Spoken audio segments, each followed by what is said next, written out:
all these things. Like these are all required because tools give you advantages. So using the right tools will put you at an advantage. It will save you time. It will increase the quality of your work. It will increase the speed of your output, all these different things. So this is a daily video series documenting my journey back to $10,000 a month from $0 a month, what I'm at right now, in my website and automations agency. The 4 to 5 steps that are actually essential. So if you're just getting started, you don't know where to go, you don't know, oh, do I do Stripe? Do I register my business? Do I get insurance? Like what's first? So if you're at that stage and you're curious and you don't know where to start, go watch yesterday's video. But in today, I want to kind of talk about systems and softwares that are all essential. So I kind of threw this list together pretty quickly.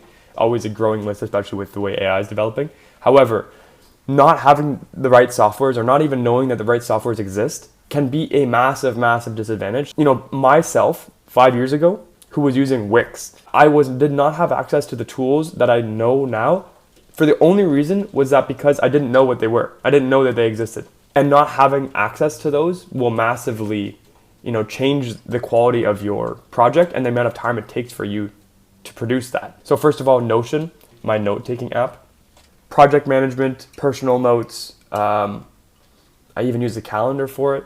But here's like my business. This is a template that I have, a Notion template for habit tracking. And then I also have this sort of website version. This is my like link in bio, research that I have, biology. I also use it as a project management tool. I generally choose to talk to clients on whatever platform they want. So what I try to do is make things easier for the clients because it's already something completely new for them. Just write down in your client portal, like in your Notion, where you chat with them. It doesn't matter to me. Now also Google Drive. There's a couple things that are like no-brainers that you need when you have getting into business. Google Drive is one of those things. It comes with Sheets. It comes with the drive itself to store your files and images. It comes with Google Calendar. I highly recommend using a calendar, whatever. Google Meet, I use this all the time. And I wrote Notion here because I actually use the Notion calendar, which just syncs to my Google Calendar anyways. For a couple of reasons. You can see like I have all my different calendars on my side here. I even have my girlfriend's calendar. So this overlaps everything. All these calls, like here's a call, here's a Google Meet link. I'll show you, it's really easy to just create that. So you just click in the day and then you just click conferencing Google Meet. And so this will automatically put it on my computer and I just click this link and it joins the meeting. So that's one of the reasons I use Notion calendar. That I guess brings me into another point of like Calendly is a calendar booking, appointment booking software. I just replace that with my High Level. And it does my CRM, it does my text messages, it does my automations, it does my ManyChat. So you see people messaging on Instagram like, DM me this word and I'll send you this. That's ManyChat, but High Level also does that. So High Level is all in one. It's a really good deal. It also does social media scheduling. It also does websites hosting and building. It's not super advanced website hosting, but it's literally free. So if you want a free trial to High Level, I think I can give you like 60 or 90 days. You can use up to 90 days with my link, I'm pretty sure. So just click my link in the description and I'll give you a free trial for that. So personal finance, I use Wealthsimple so that I invest my stocks, some crypto in there. I also do my tax with Wealthsimple. It's called Wealthsimple Tax, so that's super easy. And Stripe is just like a payment processing platform. It's the industry standard. Everyone uses this. So 3% is pretty low. It's literally free, and then they just charge you 3% each transaction that you do. Upwork charges you 10 to 12% per deal that you do on their platform, basically, a project cost. They keep their money in a halfway. So they hold the money, and then they pay it out. So there's value in that so that no parties get scammed. So them charging 10 to 12%, I think it's actually 10 to 15%, but then I just kind of think of it as like 7 to 12% because otherwise you'd be processing through Stripe and Upwork eats that cost. So you don't pay Stripe fee on top of this. You get to get a lot of leads. You get to get super hot, warm leads. You get to build your business. I think a lot of people undermine how valuable this is. So 7 to 13% is totally fine with me. Okay, email-wise, this is what I was just writing. I get emails from Hostinger. I also use Microsoft Office through Instantly. You can scrape their leads through something like Appify. I know there's a lot of different names going on here, but just look them up.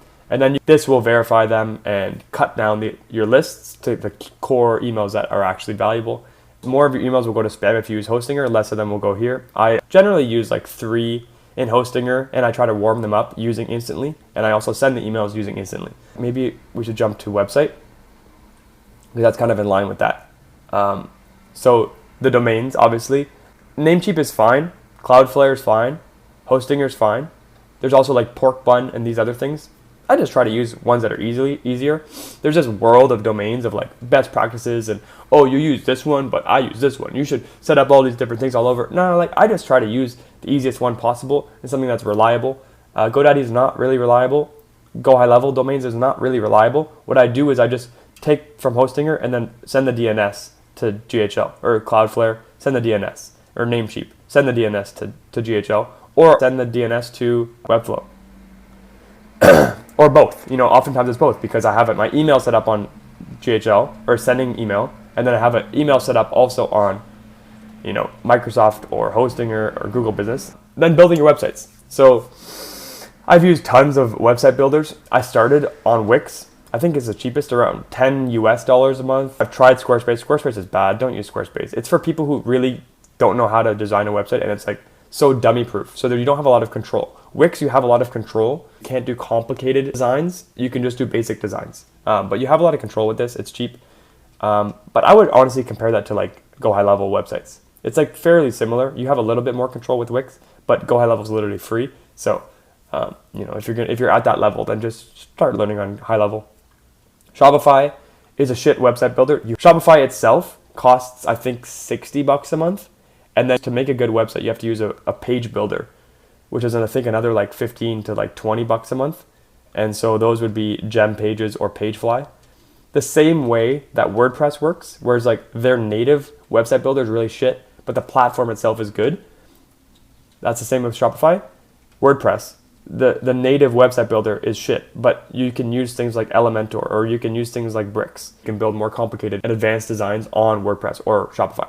But to me, I literally just use Webflow because I find it's just the easiest. I think Framer, that's more recent.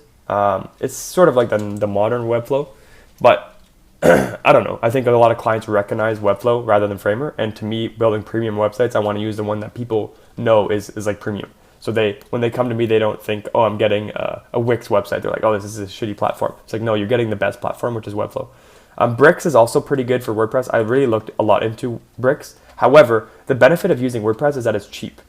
And then you have to use a page builder like Bricks for $20 a month on top of WordPress, which is like $5 a month. I don't really understand the benefit of using this combination when Webflow exists.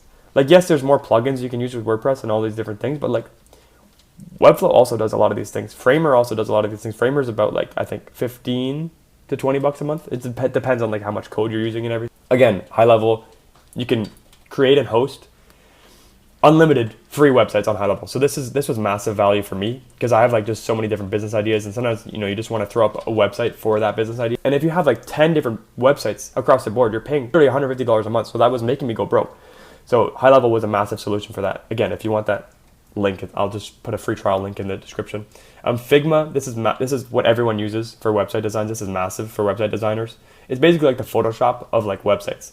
So this is actually really good, and it's free, and it has a lot of capabilities of Photoshop. So if you want to like change SVGs or change colors or like crop things or do these things like that, Figma is really good. Although you can't do like active editing, so you can't like erase half my face and then like pull my mouth open like you can on Photoshop. Figma is more just like websites. So it's like build this frame, put this frame here, make the overlap, add this layer on top of this layer, and then download that as transparent. You can do these sort of things on Figma.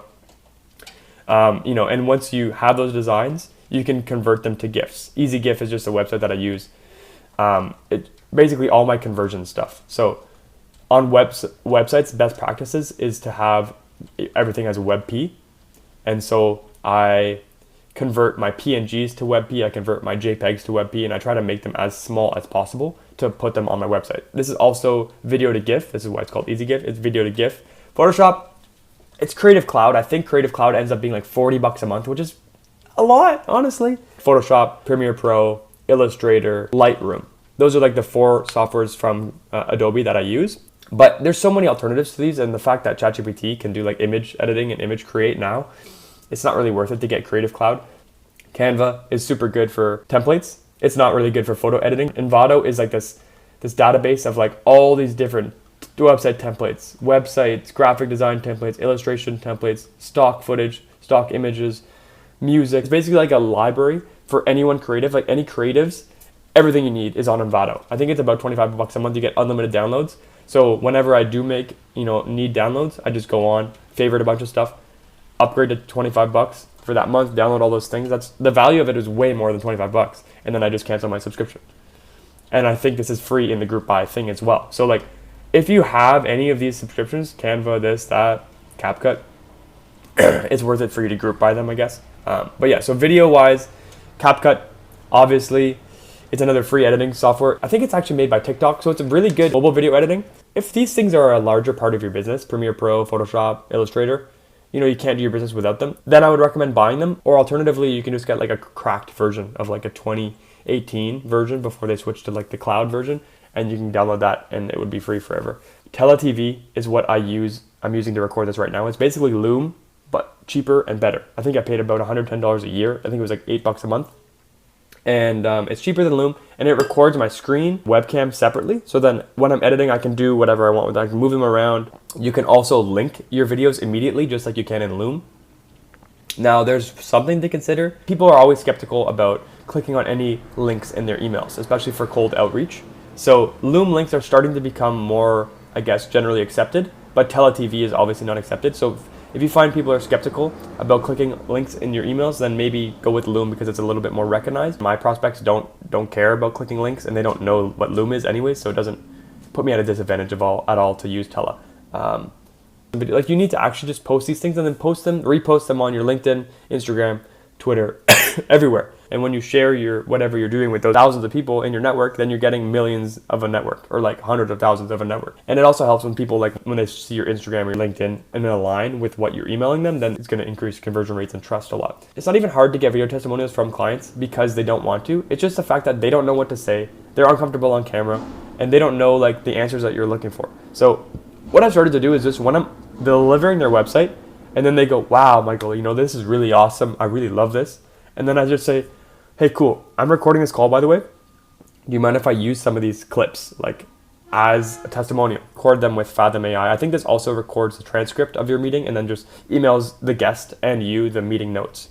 Oh, also, Photopea is a free version of Photoshop. It's just a shitty old version. Just go to photopea.com, I think it is. If you don't know, using different AIs for different things is obviously ideal. ChatGPT just came out with Image, so that is like kind of changes the game. We used to use Midjourney for images, and we used to use Kling for making those images into video. However, doing image on ChatGPT is better now. So I just use ChatGPT kind of like for a catch-all. So if you're super new to AI, then just use ChatGPT. The only thing I would recommend is creating a new chat for each idea that you have. Although for writing, what I would recommend is Claude. Claude is a little bit better for writing. If you want to link all these things together, I believe there's a site called, right here, I actually have it open, T3 Chat, and it's $8 a month, and it has access to all of the softwares. Grok, I don't use Grok really. I try to use it like to support the underdog, but now that ChatGPT has Image, it's better. I also use ChatGPT for coding. I think there's better AIs specifically for coding. However, I don't really know what I'm doing for coding, so I just use it for that. Perplexity is like a browsing the internet. So like if you want current news and things like that, you can use Perplexity. I use this Miro whiteboarding. This is what I'm using right now. And you can see like I use this for client dashboards as well. So I have this whole thing built out. Reloom is also amazing for websites. It's like a website designing software. It uses AI and it kind of builds you sitemaps and then wireframes. And then it's also starting to do style guides, which you can just quickly change the colors of. SEO wise, I use Mangools. There's also things like SEMrush, or there's also Ahrefs. These are all different SEO tools at varying costs. I like Mangools. I think it's pretty good for local businesses. A list of all different tools that I've kind of seen and noted down. So you can just pause this and look at these as well. These are my notes. So a lot of them are website inspiration. So like software website inspiration, free icons, free fonts, image generator. This is kind of old. You should just use ChatGPT now. Grain gradients. Look at these, explore them. I just want to make this video to like open your mind to what is available so that you're not at any disadvantage compared to anyone else in the industry. And I'm sure there's even, this is probably like 10% of what's out there, but this is just, everything that I have in my mind. So hopefully you can have those things as well. Hope this helps. See you tomorrow.